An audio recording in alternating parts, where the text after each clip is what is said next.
Hello and welcome back to the second part from the second module from our e-learning. In this second part, I would like to talk about one of my favorite points, that is your strengths, your particular strengths, and what makes you an outstanding candidate for your particular thesis project. This is one of my favorite points because this is very important that you find out about your skills and your qualities that make you kind of particular. Why is this thesis project fitting for you? This is also one crucial point that you should absolutely provide in the thesis proposal that you will hand in to get the admission. So how do you convince? And well, let's have a look at some categories that I provided, like in a kind of a little overview. And at the end of this class, I hope that you have some idea of possible skills that you think maybe that are natural for you. And even though it is possible that these qualities and skills are convincing arguments for your future committee. So let's find out what they are. As you can see, we will first focus a little bit on the question of how do you find out your particular strengths. Then I like to present the different categories, some examples also of what these skills and qualities can be. And as a third part, I would like that you complete a little practical exercise where you can identify yours.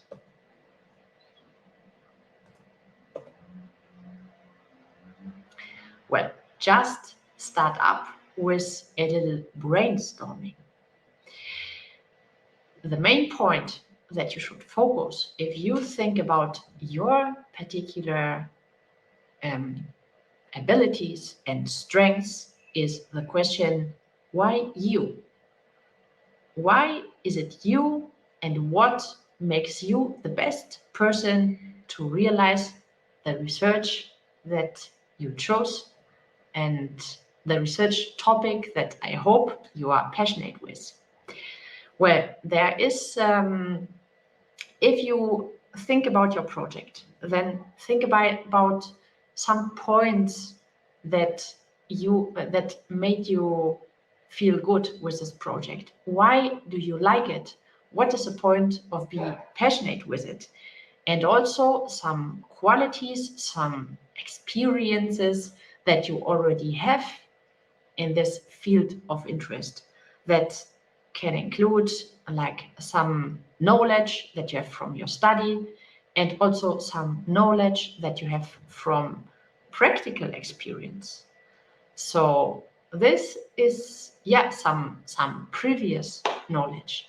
This is very important that this gets clear for you, and also that you get this in a put it in a condensed form and write down, visualize it. This is also one of the points that I always consider also for myself. It is very helpful to have everything that you develop, your ideas, what you think about, that you visualize all these points in, on a paper or on a pin board, whatever you want. But keep it clear, keep it visible. So I'm sure that you have a lot of different skills, but if you write a thesis proposal, like the draft for your thesis project and the document which is made to convince your supervisor and also the admission committee, the examination committee, or maybe also a funding company.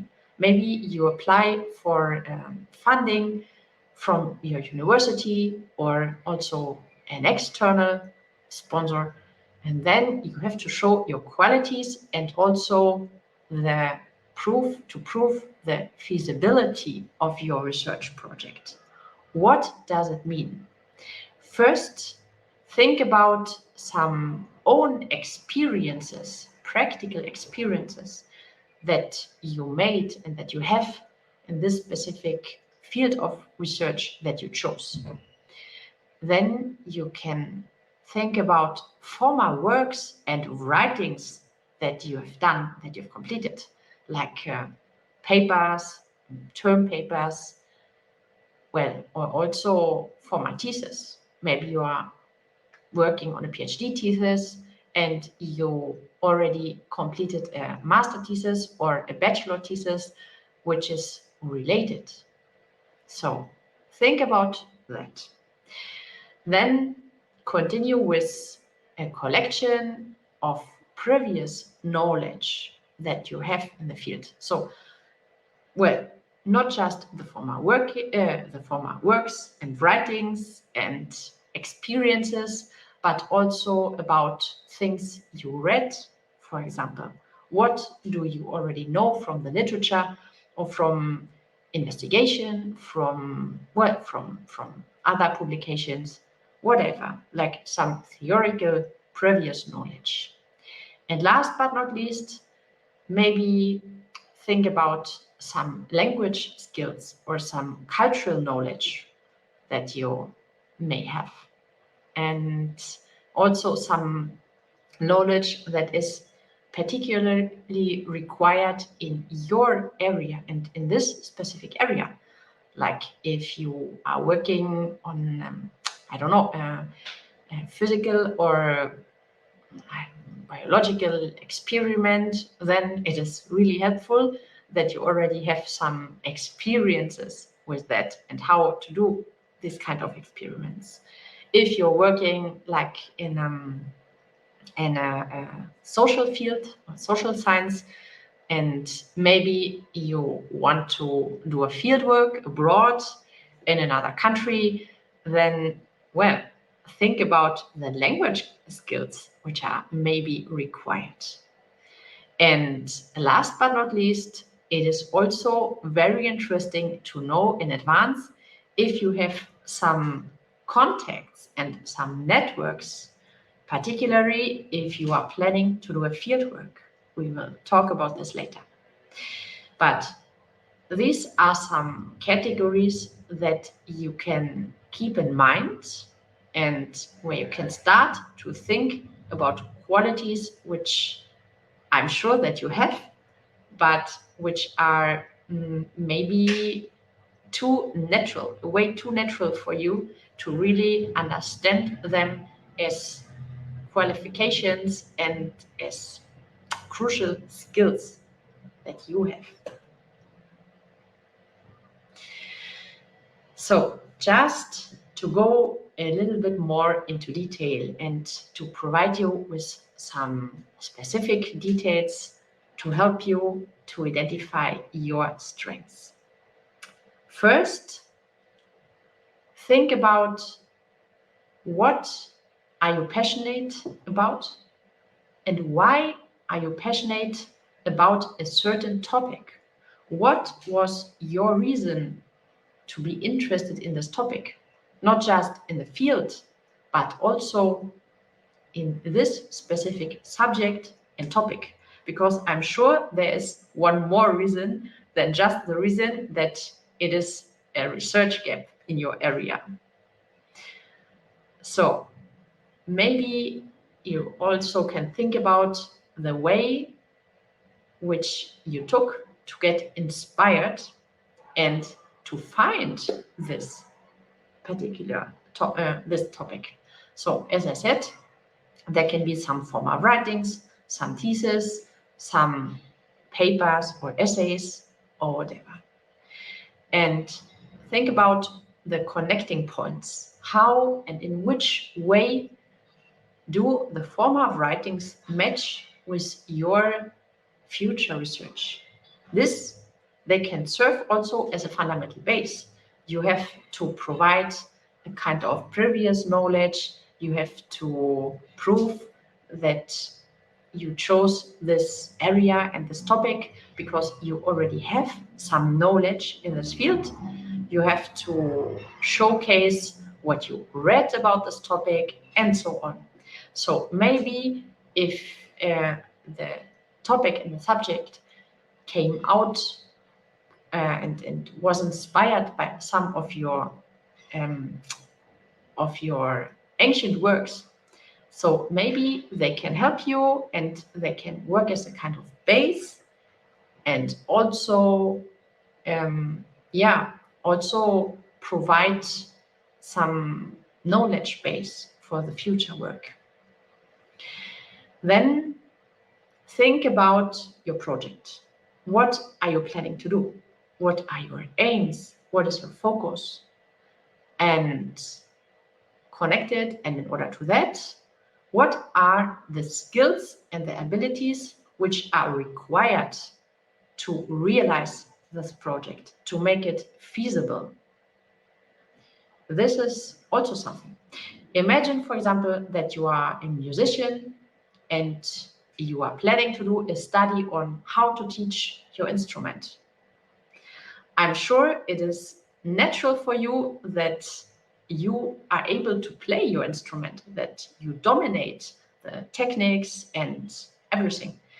But is this really a skill which every person has?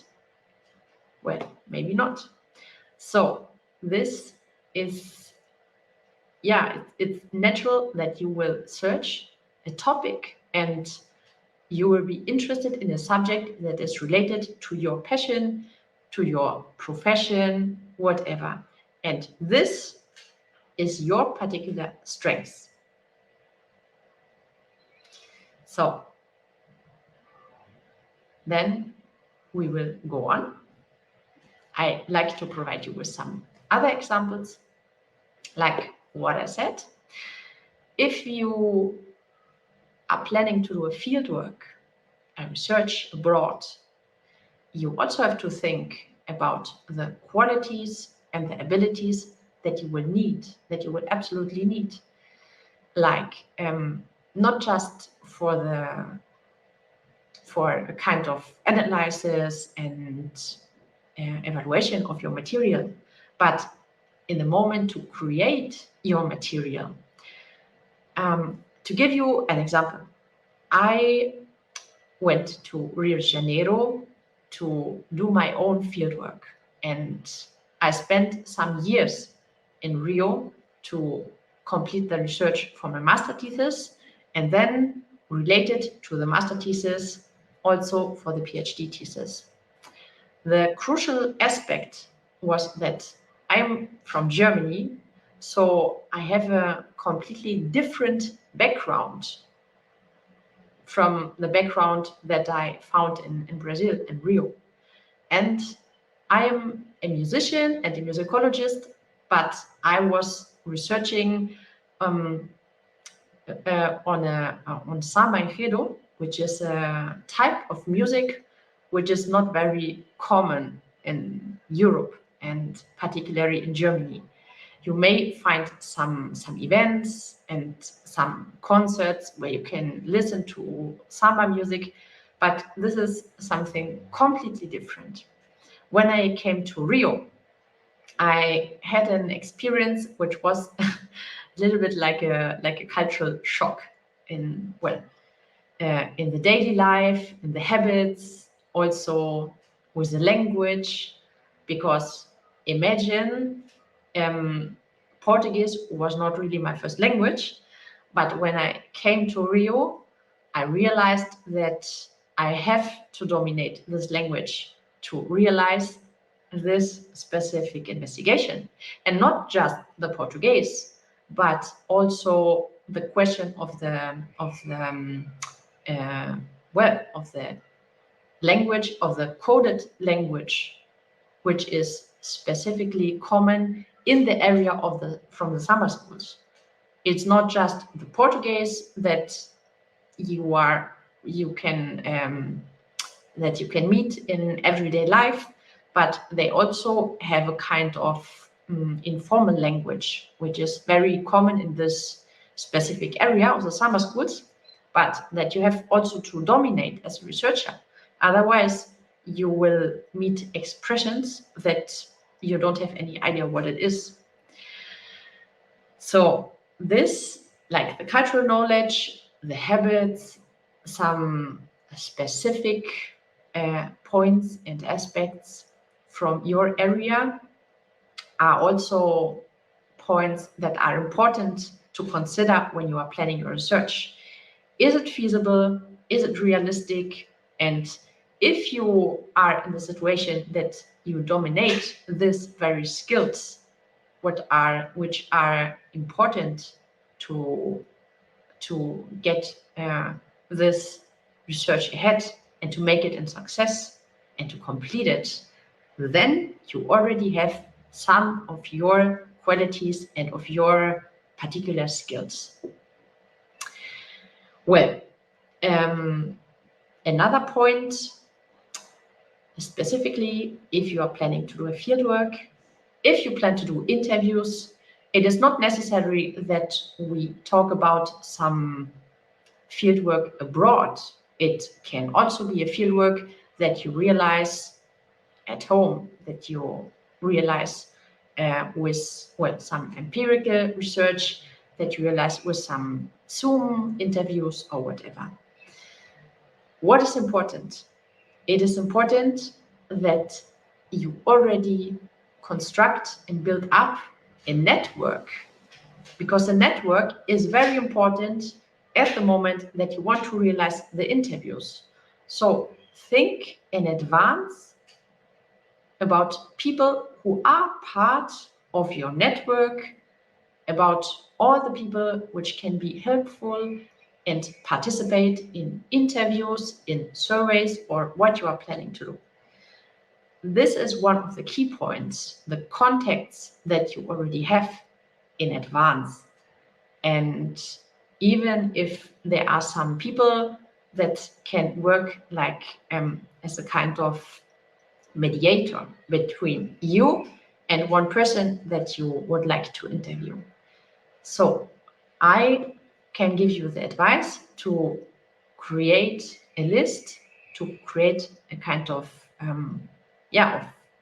summary from your strengths and also from a list of the available contacts and of potential collaborating institutions, of collaborating partners and companies or whatever you need to realize your work, your research. So to put it all together, now it's your turn. I would like you to try to identify your strengths and your qualities and abilities. And I put you a little, I collected some points, I presented some points that can be important, like the first own experience, the former works and writings which can provide a fundamental base, also the specific previous knowledge in the field, like this can be from a technical side, from a methodological side, from a cultural side, whatever. This can be very different. Then also language skills and insider knowledge. This is what I explained about Samba and the vocabulary, which is just specific for this area, and also some habits that you have to know and so on. And then last but not least, also the available contacts and a list of institutions and people who can be important partners and who are part of your network. Maybe dependent to the area that you are in, there are also some other categories which are important. This is a list which aims to give you an idea of what these qualifications can be, but this is not this is not the end. You can also extend this list for sure. So as a little work on your own, I would like you to complete this exercise and to create the list and collect your strengths and your abilities that make you an outstanding candidate. Then this is already the final of this class, of this second part. Now we will continue with the third part of the second module, where we will talk about your thesis statement and how do you create your thesis statement. Not just how to create, but also how do you create a strong thesis statement. See you there.